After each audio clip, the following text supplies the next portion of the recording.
The golden age of British dance bands. And this evening we look back with affection at the music of Harry Roy.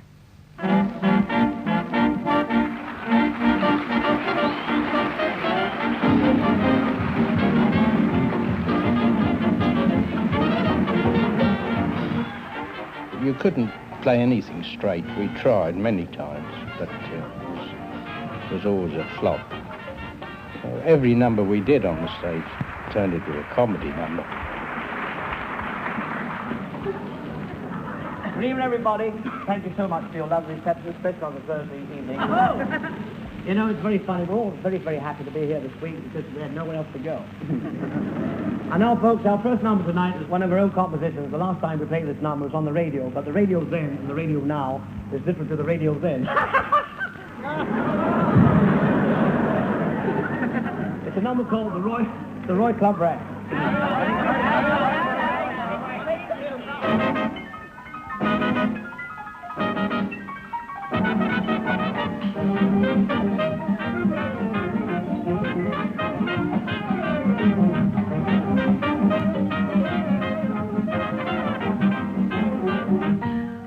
It was package entertainment.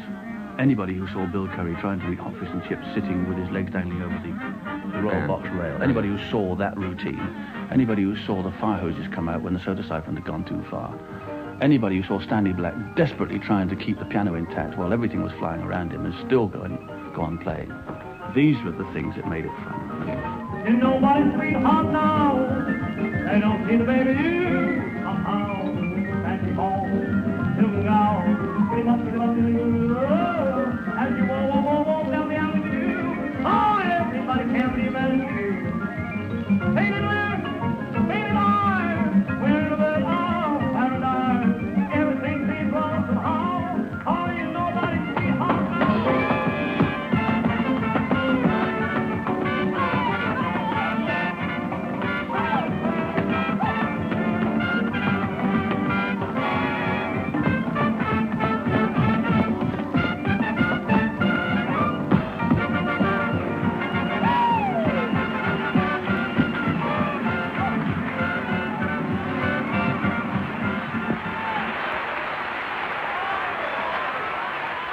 Harry Roy Band on stage, as it must be remembered by thousands. Some may even have recollections of the earlier bands of the 20s, the Dancewells and the Crichton Lyricals, led by Harry's brother Sid.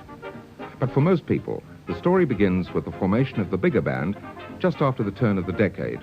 One of the original members of that was violinist Maurice Sterndale. I forget what year it was we did start. In the early 30s, I know, with the original band at the RKO. There's the Leicester Square Theatre now. I was in the RKO and we were called Archaeolians. Another original member of that band was Nat Temple, who remembers how the Archaeolians auditioned for the job at the Leicester Square Theatre.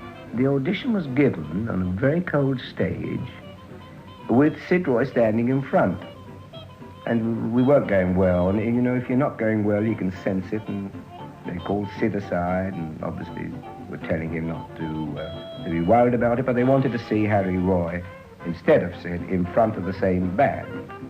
Well, Harry knew from nothing, really, so he just emerged and got on the stage in front of the band, and of course all his showmanship and his energy was immediately obvious, and we got the audition, and that's how it became Harry Roy's band, and that was it. From there, we went to the London Pavilion and we did non-stop variety. And from there, we went to the Café Anglais. It was always packed.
Twelfth Street Rag, featuring the two pianos of Ivor Morton and Dave Kaye, who was such an enormously important part of the Harry Roy Band in the early 30s.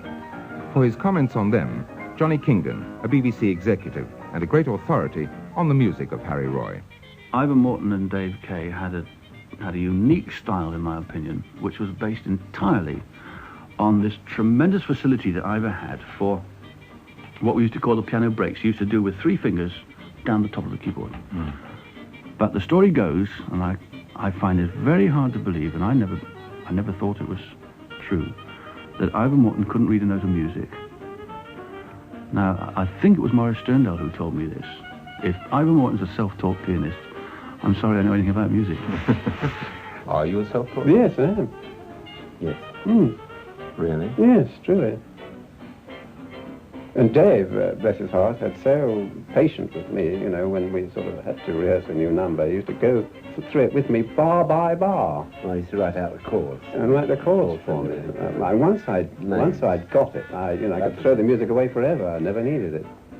For him, I used to write a guide sheet for the names of the chords, not tonic sol fa or D major, and B major, and G7th, and strangulated ninth. That was In other words, you don't read music? No, I don't. Fantastic. And people very often ask us how the Tiger Rag happened. It happened at one broadcast at the Cafe Anglais, that's where it happened. I think we were trying to put out the programme a bit, you know, and Harry said, well, play a couple of choruses on the piano, you know. You and Dave on the one piano. Yeah, 4 hands on one piano. Yeah. I think that's exactly how it happened. Yes, it Totally did. True. Yes. And then when Harry Roy said, that sounded jolly good, he said, we'll make a record of that. And you couldn't repeat it, really. No. Because it was all... Anyway, we did our best. And as it turned out, I think it was one of the first records that sold 1 million, wasn't it? Yes, in the dance band world. Amount, yes. It really was a fantastic seller. I've been told since that it's a collector's piece, so I don't know what people would collect that.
Harry Roy's stay at the Café Anglais was the prelude to a period that many consider his finest hour, when he took the band into the Mayfair Hotel to replace Bert Ambrose.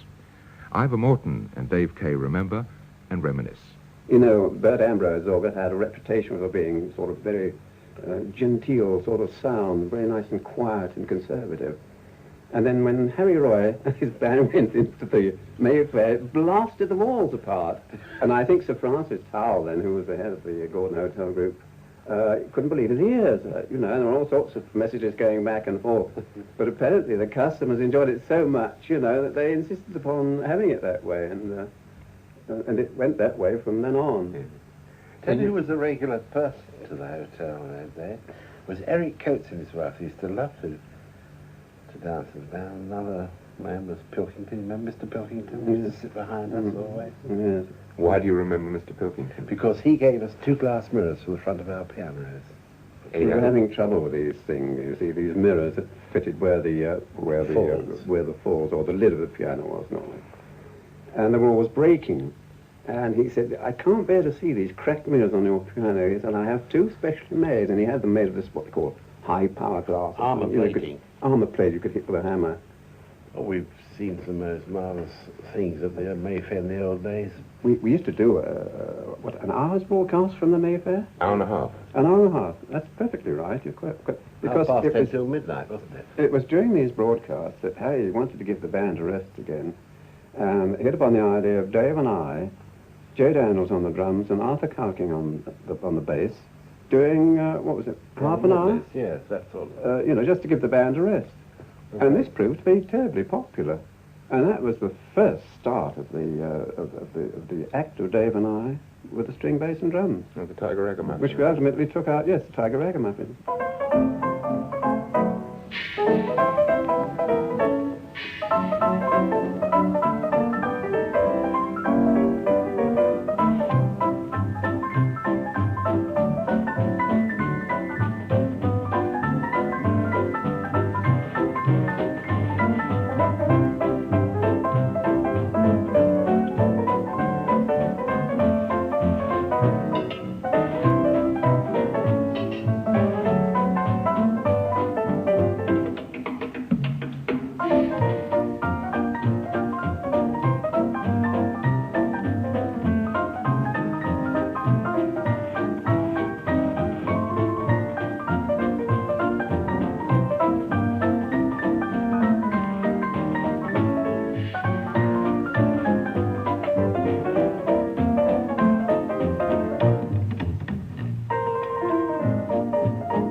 Tiger Ragamuffins, and Ivor Morton and Dave Kaye were not the only ones to reminisce about this period.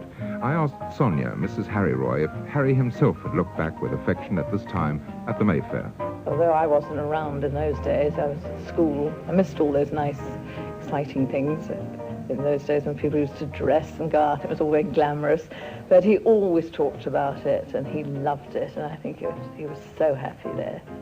I think it was always fun, and their Friday night broadcasts were great, and it must have all been fabulous. I wish I had been there to see it, you know.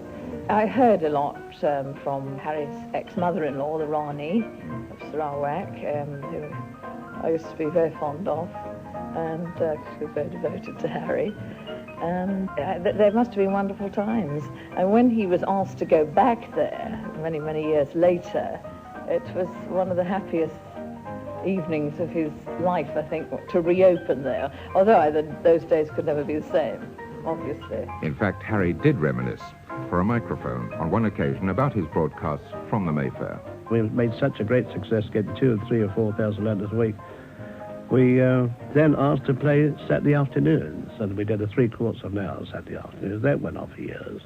the BBC pay the boys, if I can recollect, £1 a man and £2 for me. So they didn't pay a lot of money, but it was the broadcast that made us. The broadcast that made Harry Roy and his band.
The Mayfair band to me was will always be the best of the Harry Roy bands, probably because that's the one I was brought up on. That's the one I used to go and do a milk round to get the money to buy the records for. It was that band that I was interested in, and it had the nostalgia of the Princess Pearl era, the film Sky High Honeymoon and all that stuff. It was very glamorous. Those were very glamorous days, because if you remember that 1933, the average earnings in this country were probably £3 a week, and the Mayfair Hotel, the Swiss London night spot, was a mile away from everybody. So that I think the romance of those days and the white tie and tails was only for the very rich few, wasn't it? So the outstanding personalities in the band then were so many, because everybody had a part to play. I mean, the Stan Bowsher was a very important man in Harry's life. He played first trumpet and did an awful lot of arrangements for Harry. Ivor and Dave, as we said before, Arthur Calkin, a tower of strength on bass, and a man who I'm happy to say is still alive and kicking down in Brighton, Tommy Venn. Harry Goss was in the band, Jack Collins, trombone, Joe Daniels, of course, who was everybody's idol because he was the drummer's always really the one the kids go for, or used to go for in those days.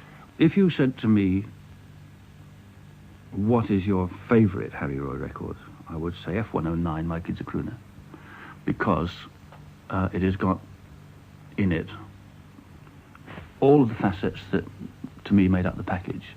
Very fine piano accompaniment to the vocal from Ivor and Dave, very good piano chorus in it, good block scoring for the band, because there were very few tacits in the band, were there? They used to all play together.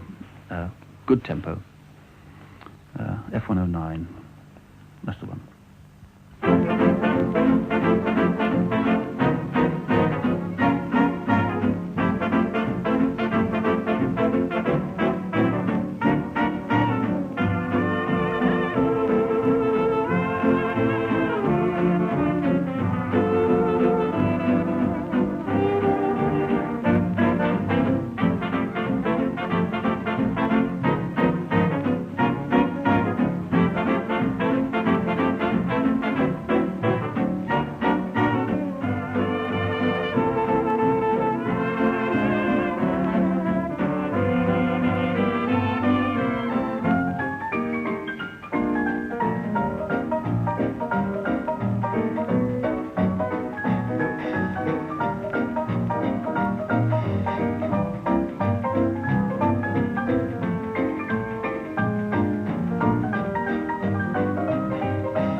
mighty dee-dee-dee-dee-dee way.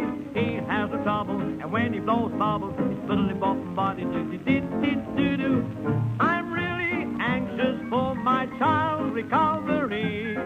Yes, all the papers say he's a child discovery. Head up, dada, that hot patata, fiddly-bopping body, the boop-boop-booty. I'm really worried, the dogs I've hired about his boo-boo. Eeny-meeny way, I'll sing a right to cross me. Ask him what to do to stop my kid from crooning boo-boo-be-boo.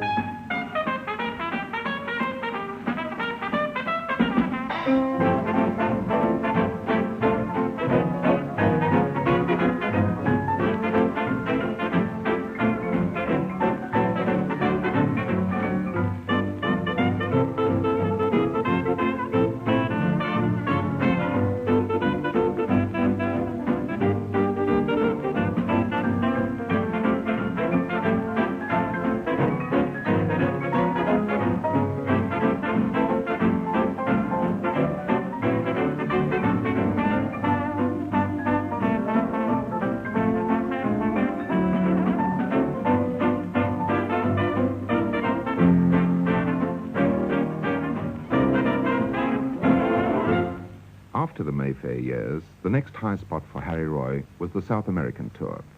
By this time, some important changes had occurred in the band. Ivor Morton and Dave Kaye had left to be replaced by Stanley Black and Norman Yarlett, another formidable piano team who were known as Black and White. And Joe Daniels' place had been taken by Ray Ellington. I wondered how Harry had designed his stage act to appeal to South American audiences, and asked Maurice Sterndale.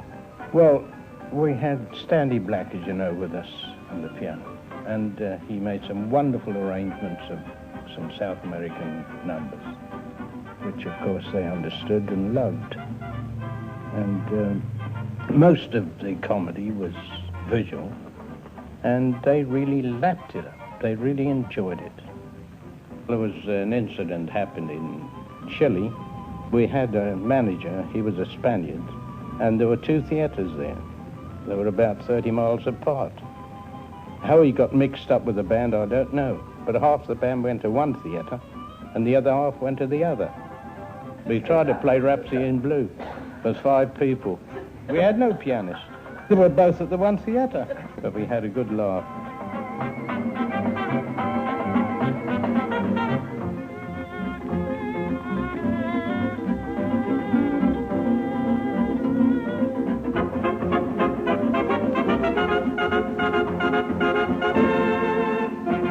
The South American tour was virtually on the eve of the war. And with the war years, Sonia really comes into the Harry Roy story.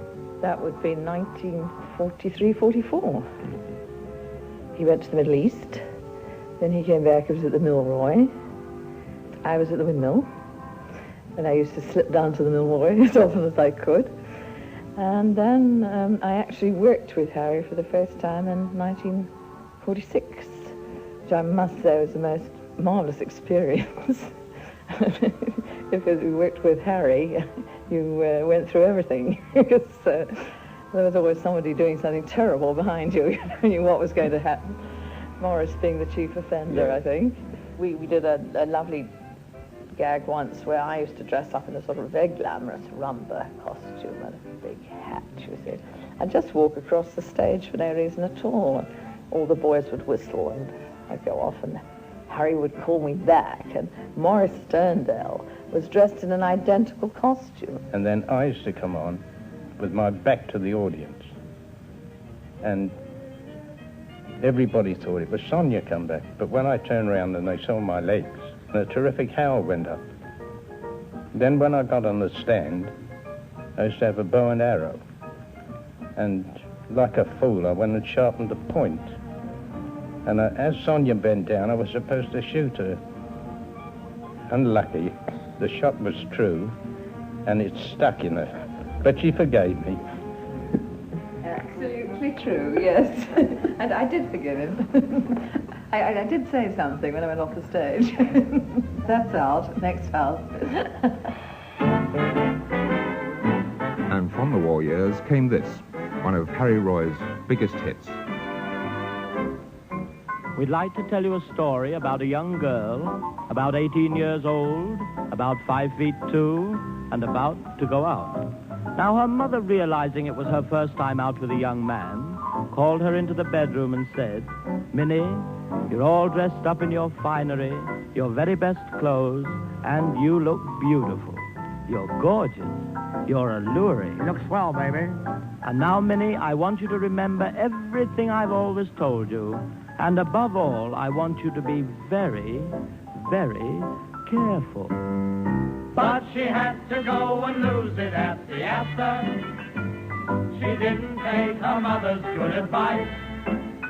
Now there aren't so many girls today who have one, and she'd never let it go for any price. They searched the place from penthouse to the cellar, in every room and underneath each bed. Once they thought they saw it lying on a pillow, but they found it belonged to someone else instead. But she had to go and lose it at the Astor. She didn't know exactly whom to blame, and she couldn't say just how or when she lost it. She only knew she had it when she came. They questioned all the bellboys and the porter. The chef appeared to be the guilty guy, and the doorman also acted quite suspicious. But he coyly said, "I'm sure it wasn't I." But she had to go and lose it at the Astor. It nearly killed her mother and her dad. Now they felt as bad about the thing as she did. After all, it was the only one she had. They just about completed all their searching when the chauffeur walked up with it in his hand. All they did was stand and gape. There was Minnie's sable cape, and she thought that she had lost it at the Astor.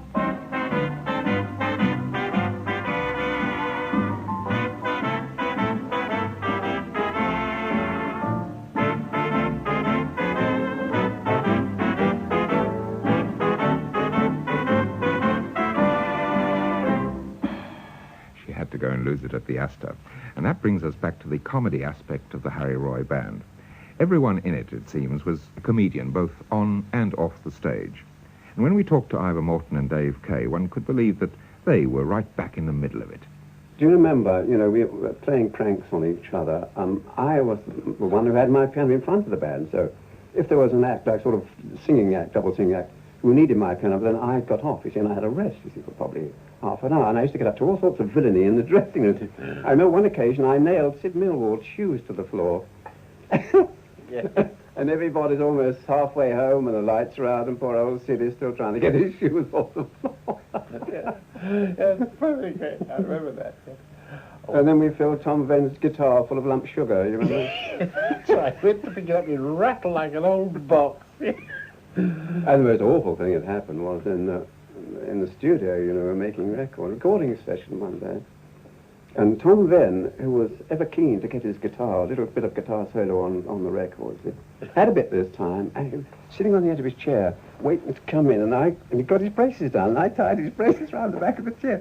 And as he went to step forward, the chair bashed into everything, crashed, stop, take, when we were at the Mayfair, and we ought to creep round the side of the bandstand and sort of get onto the bandstand. As you know, musicians are not supposed to be noticed getting on a bandstand. And we were all congregated there. And in fact, I think we played 2 or 3 numbers, and Harry was in the front there, immaculate in full evening dress. And he was getting rather annoyed because Bill Curry, who was the vocalist for the band, hadn't turned up. When to our horror, this figure, he'd been to a cocktail party and had, 1 or 2 too many. And he'd literally staggered straight across the empty dance floor, didn't he? In full view of everybody. The hair all over the face. So he sat down in the front of the band, which was his normal seat, and Harry just bumped him on the head with a saxophone. Yes. Harry often did big play. Yes. Okay, yeah. You and Bill Curry and Harry used to sing together. Yes. You used to do a vocal trio. That's right. That's yes. right. Yeah. Mm.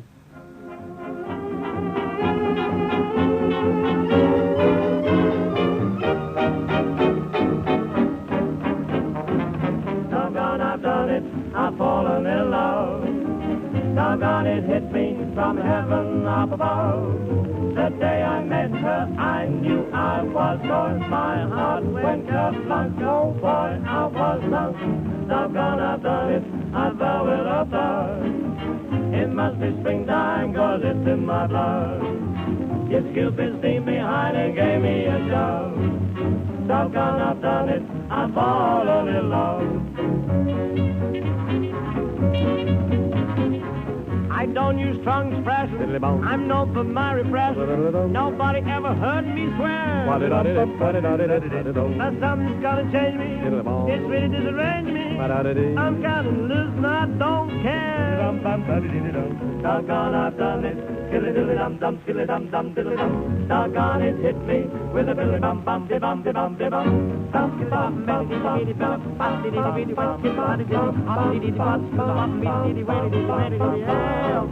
Doggone, I've done it, I fell with a thud. It must be springtime, 'cause it's in my blood. Oh, wow, wow, wow, wow. Doggone, I've done it, I've fallen in love.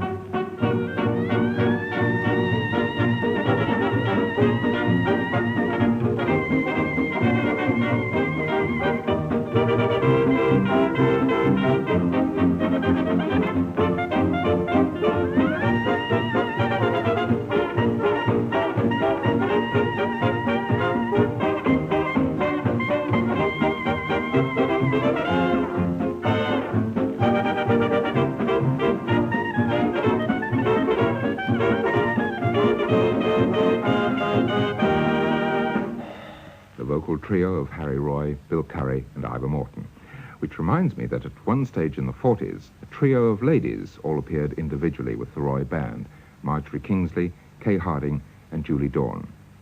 And then there was Lady Luck, who seldom smiled on Harry Roy.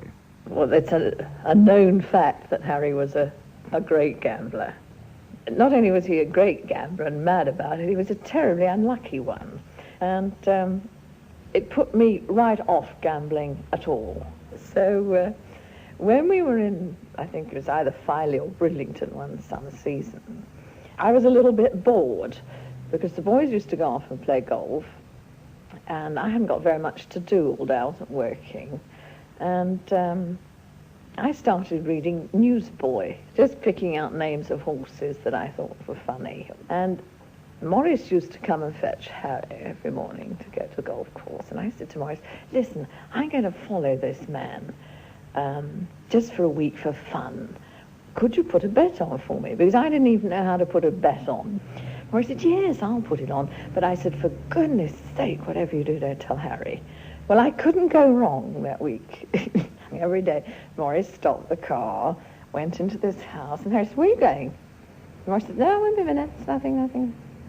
The second week, Harry got really cross with Maurice, so Maurice told him. So Harry said, well, don't tell her, but whatever she backs, double it for me. Maurice came home that night, I'd lost. Came home the next night, I'd lost. I said, Maurice, you've told Harry, haven't you? Is he gambling on the same horses? He said, yes. I said, it's finished. I should never win again. I gambled with farthings when I was a kid. I've always been a gambler, but little things. Oh, yes, so when I worked in my brother's band in 27, I used to get £35 a week then and used to lose a lot by Friday night when we got paid. Up to 1939, I lost $250,000. And during the war, I went mad and lost a lot. But for Harry, it was never a gamble when it came to music. His compositions, all his marvelous ragtime tunes, were a source of wealthy joy for him and for us.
Roy's Victory Roll rag, and a glimpse of the musician rather than the entertainer with the comedy songs.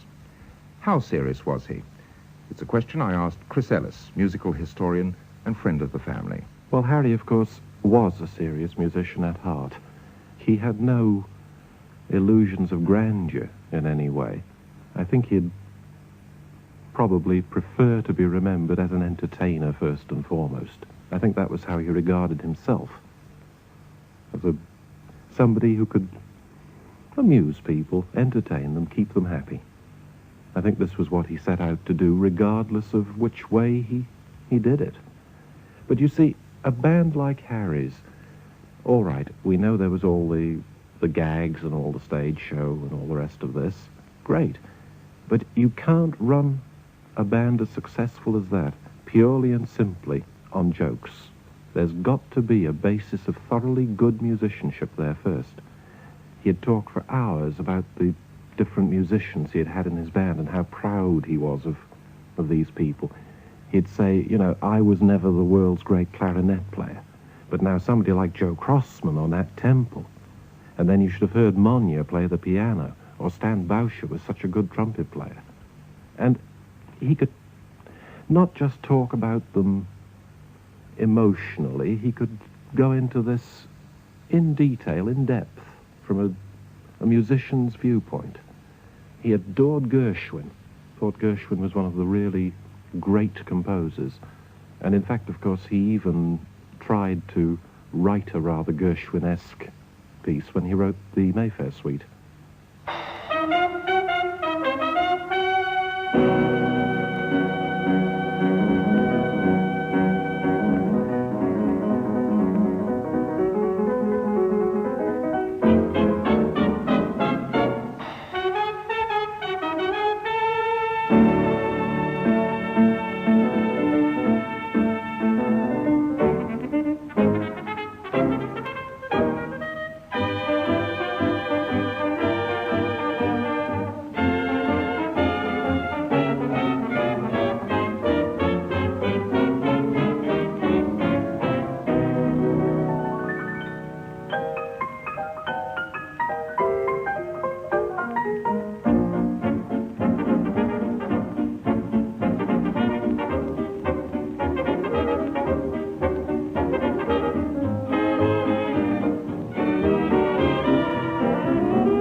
Life was never dull with Harry. It was either right up or right down. You know, we know there was never a medium.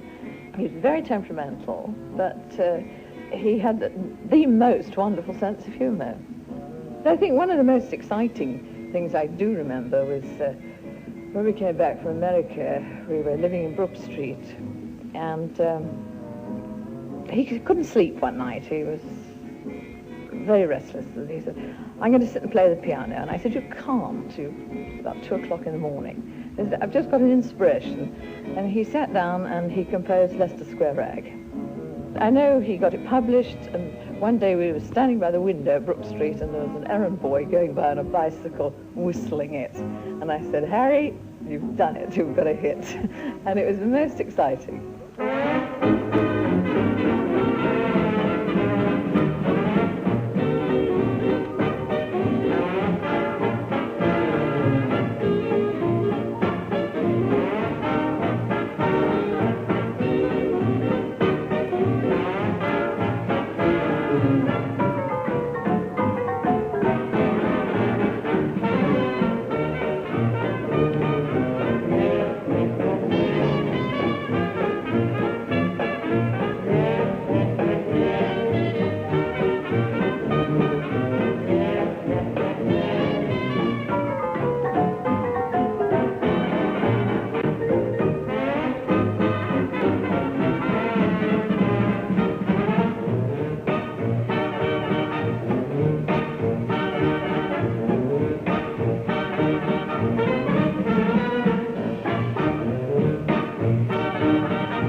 Archaeolians to Harry Roy's post-war band, and helping us span those years with their memories, Sonia Roy, Maurice Sterndale, Ivor Morton and Dave Kaye, Nat Temple, John Kingdon, and Chris Ellis.